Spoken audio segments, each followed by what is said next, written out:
इंसान की बर्बादी के कई कारण हो सकते हैं, लेकिन कुछ मुख्य कारण ऐसे होते हैं जो हर किसी को प्रभावित कर सकते हैं। इन कारणों को जानकर हम अपने जीवन को बेहतर बनाने के लिए कदम उठा सकते हैं। आज मैं आपको यह कहानी सुनाने जा रही हूँ कि इंसान की ऐसी कौन सी गलतियाँ होती हैं जो इंसान को बर्बाद कर देती हैं। अगर हम अपनी बर्बादी का कारण जान लें तो हम अपने जीवन को खुशहाल बना सकते हैं। बहुत समय पहले की बात है, एक नगर में एक धनी सेठ रहा करता था। उस सेठ के पास सभी प्रकार की सुख सुविधाएं थीं, लेकिन उसके कोई संतान नहीं थी। संतान के दुख में वह हमेशा चिंतित रहता था। फिर एक दिन उसे पता चला कि उसकी पत्नी गर्भवती है और वह अपनी पत्नी का बहुत ख्याल रखता था। इसलिए एक दिन उसके घर एक बेटे का जन्म हुआ। पुत्र जन्म से सेठ बहुत खुश हुआ, कोई कसर नहीं छोड़ी। उसका बेटा देखते ही देखते बड़ा हो गया। तब सेठ ने अपने बेटे को गुरुकुल भेजने का फैसला किया ताकि वह पढ़ लिख कर विद्वान बन सके। ज्ञान प्राप्त करने हेतु गुरुकुल भेज दिया था। गुरुकुल में वह बच्चा अच्छे से पढ़ाई करता था और अपने गुरु की सभी आज्ञाओं का पालन करता था। ऐसे में वह बच्चा धीरे धीरे वहाँ का सबसे होनहार छात्र बन गया। गुरुकुल में बालक ने सभी वेद, पुराण और शास्त्रों का अध्ययन किया और एक महान विद्वान बन गया। लेकिन कहते हैं ना कि समय कब बदल जाएगा यह कोई नहीं जानता। ऐसे ही एक दिन किसी प्राकृतिक आपदा के कारण उसके माता पिता की मृत्यु हो गई और जब उसके माता पिता की मृत्यु हुई तो बच्चे की शिक्षा पूरी नहीं हुई थी। और जब बच्चे ने खबर सुनी कि उसके माता पिता अब इस दुनिया में नहीं हैं और उसका सब कुछ बर्बाद हो गया है, तो लड़का इस सांसारिक मोह में बह गया। इसके बाद लड़के ने कहा कि गुरुकुल से अपनी शिक्षा पूरी करने के बाद वह अपना पूरा जीवन लोगों की भलाई में बिताएगा। फिर जब बालक की शिक्षा पूरी हुई तो उसके बाद बालक साधु बन गया और वह सांसारिक चीज़ों से दूर हिमालय के जंगल में चला गया। अध्यापन को विश्राम देते हुए समय के साथ उनके सन्यासी की चर्चा चारों ओर होने लगी और दूर दूर से लोग उनसे शिक्षा लेने के लिए आने लगे और बहुत से लोग अपनी समस्याओं का समाधान पाने के लिए भी उनके पास आने लगे। वह समस्याओं का समाधान बड़ी आसानी से कर देता था, जिससे वह पूरे राज्य में प्रसिद्ध हो गया। लेकिन जिस नगर में वह रहता था वहाँ का राजा क्रूर व्यक्ति था। जब राजा को सन्यासी के बारे में पता चला तो उन्होंने सन्यासी से मिलने का फैसला किया। अगली सुबह राजा सन्यासी से मिलने के लिए अपने महल से निकल गया और फिर वह उसकी कुटिया की ओर गया और वहां पहुंचकर राजा ने जब उसे साधु के रूप में देखा तो वह उसे देखता ही रह गया। उसके चेहरे पर एक अलग ही तेज था। जब वह साधु के पास पहुंचा तो उसे असीम शांति का अनुभव हुआ। साधु को प्रणाम किया और उसके पास बैठ गया और उससे बातें करने लगा। वह राजा पहली ही मुलाकात में साधु के व्यक्तित्व से इतना प्रभावित हुआ कि उसी समय से उसने अच्छाई के रास्ते पर चलने का फैसला कर लिया और सोचने लगा कि इतनी सी मुलाकात में यह साधु मुझे इतना बदल सकता है तो ऐसा हमेशा रहेगा। यदि तुम मेरे साथ रहोगे तो मेरा जीवन बदल जाएगा। और यह सोचकर राजा साधु से अपने महल में चलने का अनुरोध करने लगा। राजा का आग्रह सुनकर सन्यासी मना नहीं कर पाया और वो राजमहल चलने को तैयार हो गया। तब राजा सन्यासी को महल की ओर ले गए। महल पहुंचकर राजा ने साधु की बहुत खातिरदारी की और उसके बाद राजा ने साधु को एक दाहिने कमरे में भोजन कराया।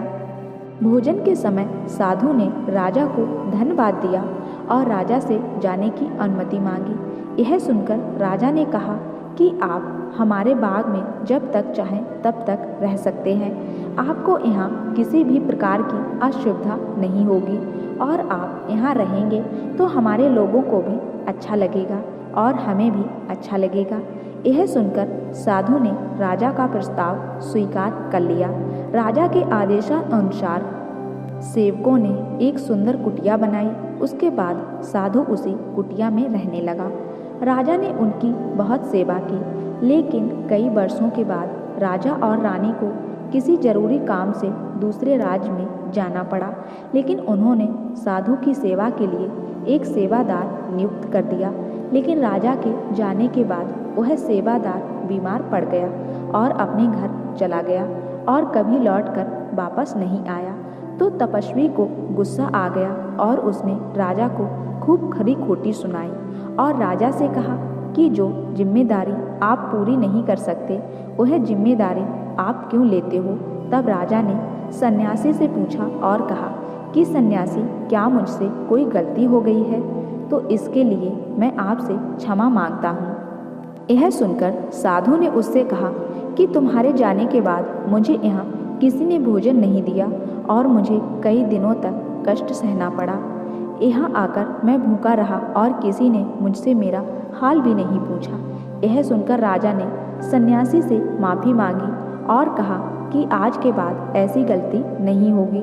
फिर कुछ देर बाद मामला शांत हुआ। जब राजा और सन्यासी के बीच बातचीत चल रही थी, रानी भी छुपकर सुन रही थी यह सारी बातचीत। उसके बाद राजा ने सन्यासी को शिकायत का मौका नहीं दिया और उसकी खूब सेवा की। लेकिन कुछ दिनों के बाद राजा को किसी जरूरी काम से अपने राज्य से बाहर जाना पड़ा। लेकिन इस बार राजा ने राज्य से बाहर जाने से पहले अपनी रानी से कहा कि जब तक मैं नहीं आऊँ तब तक तुम स्वयं ही उस सन्यासी की देखभाल करोगी। यह सुनकर रानी बोली, हाँ महाराज, आप अवश्य जाइए, मैं सन्यासी महाराज की अच्छी देखभाल करूँगी। बाद में रानी प्रतिदिन भोजन बनाकर सन्यासी महाराज के पास भेजती थी। लेकिन एक दिन रानी स्नान करने चली गई और साधु को भोजन देना भूल गई। भोजन क्यों नहीं आया? इसके बाद साधु ने सोचा कि वह स्वयं महल में जाकर देखेगा कि अब तक भोजन क्यों नहीं आया और फिर वह महल में पहुंच गया। जब वह महल के अंदर पहुंचा तो वहां उसकी नज़र रानी पर पड़ी।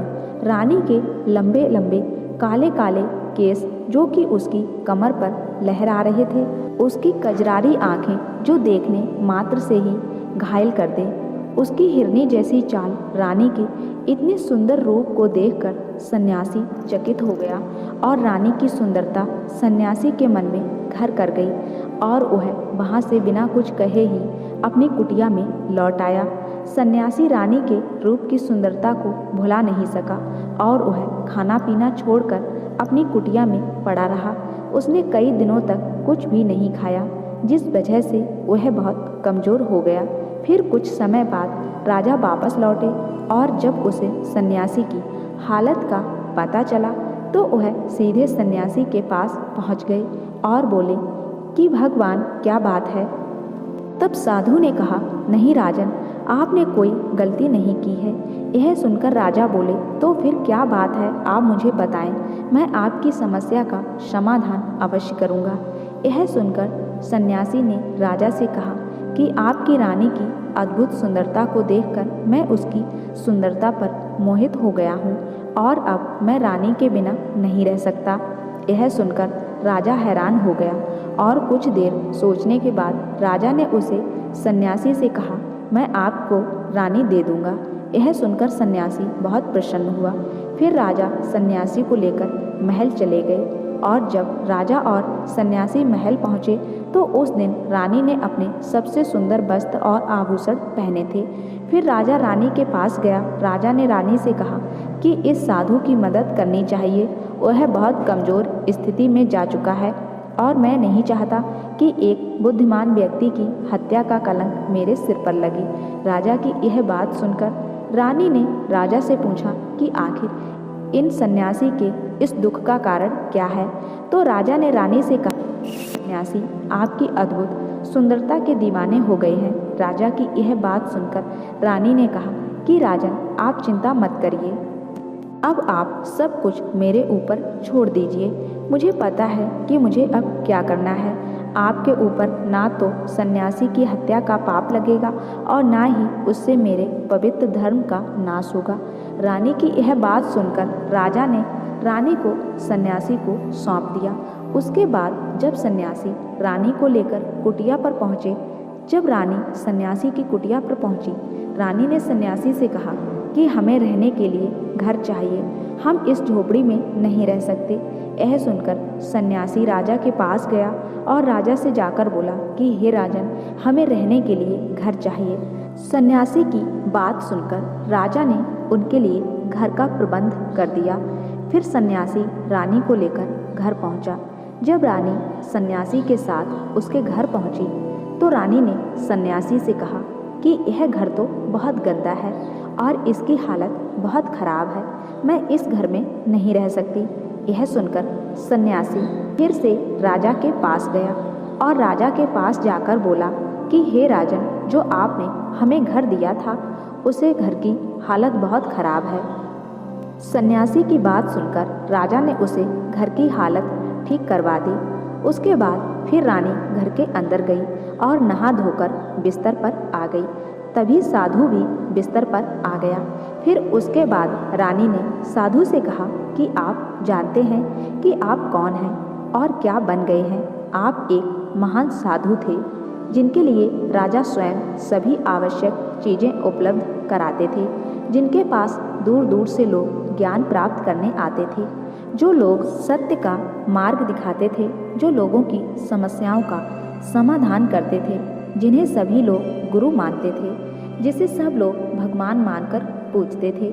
और आज आप वासना के कारण मेरे गुलाम हो गए हैं। रानी की यह बात सुनकर साधु को झटका लगा और उसे एहसास हुआ कि वह एक साधु है और यह सब क्या कर रहा है। वह एक सब सुख सुविधाएं छोड़कर शांति की तलाश में जंगलों में चला गया। जोर जोर से लगा और चिल्लाने लगा और रानी से कहने लगा कि मुझे क्षमा कीजिए महारानी, मैं यह क्या करने जा रहा था। मैं अभी आपको राजा को सौंप कर आता हूँ। सन्यासी की बात सुनकर रानी ने सन्यासी से प्रश्न किया कि साधु महाराज, मेरे मन में एक प्रश्न उठ रहा है, कृपया मेरे प्रश्न का उत्तर दीजिए। रानी की बात सुनकर सन्यासी ने कहा कि पूछो, तुम्हारा क्या प्रश्न है। फिर रानी ने कहा कि जब आपको उस दिन भोजन नहीं मिला तो आप बहुत क्रोधित हो गए। तब मैंने आपके ये रूप पहली बार देखा था और तभी से मैं आपके व्यवहार में परिवर्तन महसूस कर रही थी। ऐसा क्यों हुआ साधु महाराज, आखिर आपको इतना क्रोध क्यों आया। रानी की बात सुनकर सन्यासी ने रानी को समझाया कि जब मैं जंगल में था तो मुझे समय पर भोजन भी नहीं मिलता था, लेकिन जब मैं महल में आया तो महल में आने के बाद मुझे सारी सुख सुविधाएं मिली और फिर मैं इन सभी सुख सुविधाओं के मोह में फंस गया और मुझे इसके प्रति लगाव उत्पन्न हो गया और फिर मुझे इसको पाने का लालच उत्पन्न हो गया और जब मुझे यह नहीं मिला तो मेरे अंदर क्रोध उत्पन्न हुआ। और फिर सन्यासी ने कहा कि महारानी, सच तो यह है कि अगर इच्छा पूरी ना हो तो क्रोध उत्पन्न होता है और अगर इच्छा पूरी हो जाए तो लालच बन जाता है। फिर सन्यासी ने रानी से कहा, यह इच्छा की पूर्ति ही मुझे वासना के द्वार तक लेकर आई है और मैं आपके प्रति आकर्षित हो गया। इसके बाद वो सन्यासी रानी को लेकर राजा के पास गया और बोला कि राजन, मुझे क्षमा कर दीजिए, मुझे अपनी गलती का एहसास हो गया है।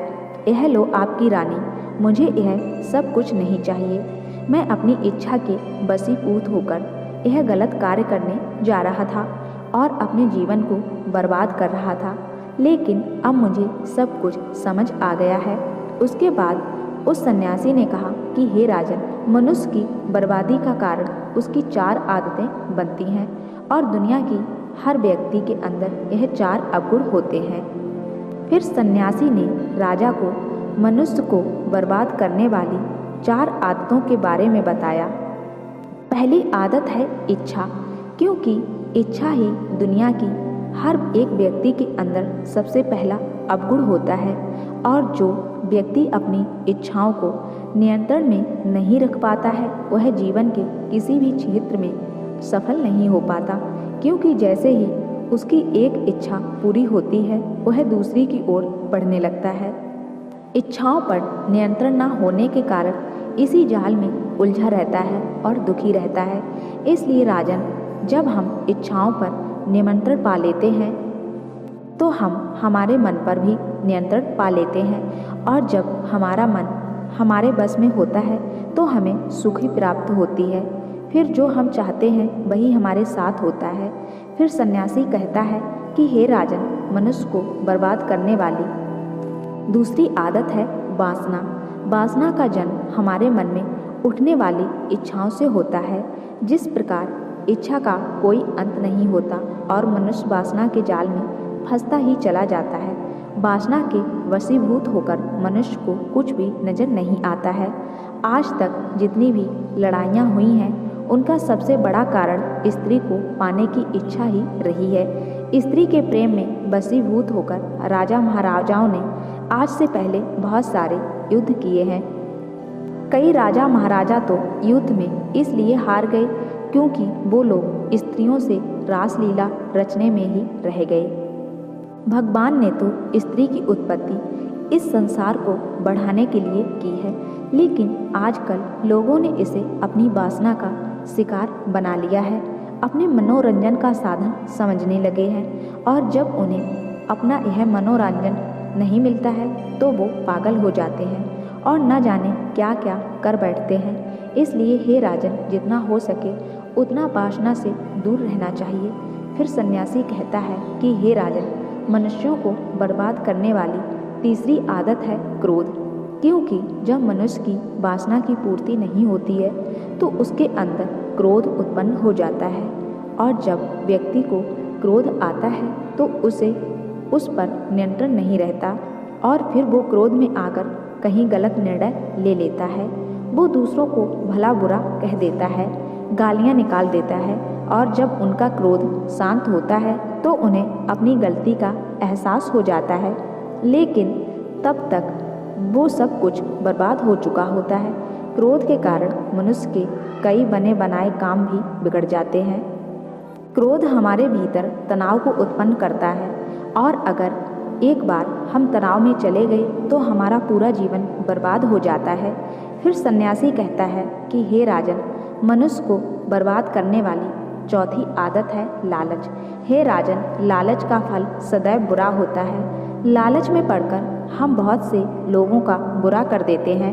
हर मनुष्य के जीवन में कभी न कभी ऐसे लालच अवश्य आते हैं जब वह लालच कर बैठता है और अधिक पाने की लालसा में वह कुछ ऐसा कर बैठता है जिससे जो उसके पास था वह उसे भी गवा देता है।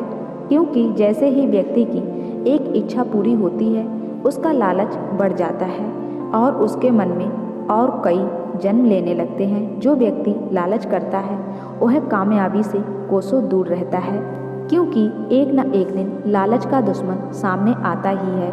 अगर हम समय रहते ही लालच को त्याग दें और उसके जाल में ना फंसें तो हम एक सफल व्यक्ति अवश्य बन सकते हैं। फिर अंत में सन्यासी राजा से कहता है कि हे राजन, अगर मनुष्य चारों आदतों को छोड़ देता है तो उसे जीवन में सफल होने से कोई नहीं रोक सकता। जो इन आदतों को नहीं छोड़ता है उसे जीवन में बर्बाद होने से कोई रोक नहीं सकता। मैं एक सन्यासी होकर इसके जाल में फंस गया था, तो सामान्य मनुष्य तो इससे बच नहीं सकता। इसलिए हे राजन, मनुष्यों को इन आदतों से हमेशा बचना चाहिए।